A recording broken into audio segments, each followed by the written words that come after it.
Et les opposants à l'extension de la PMA s'étaient donné rendez-vous dans les rues de Paris ce dimanche. La question est de savoir quelle serait la mobilisation maintenant que la réforme de la procréation médicalement assistée a été votée par les députés il y a 10 jours. Et pour cela, on rejoint Justin Morin qui a suivi le cortège qui est arrivé dans le quartier de la gare Montparnasse. Verdict, Justin, sur cette mobilisation?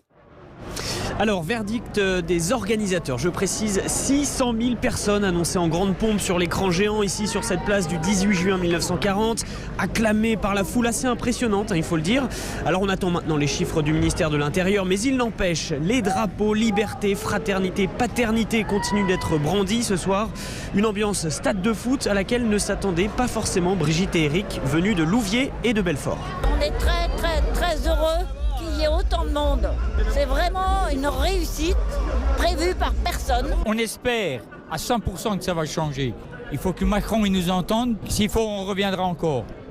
C'est le message, le discours d'Agnès Buzyn, la ministre de la Santé, diffusé sur les grands écrans, s'est fait siffler. On applaudit en revanche l'intérêt supérieur de l'enfant. Et Ludovine de la Rochère, la présidente de la Manif pour tous, qui salue une réussite. C'est un choix idéologique, un choix politique. Et en politique, rien n'est jamais joué d'avance, rien n'est inéluctable. Et nous devons, nous, peuple français, arriver à nous faire entendre. C'est une première manifestation, c'est un avertissement.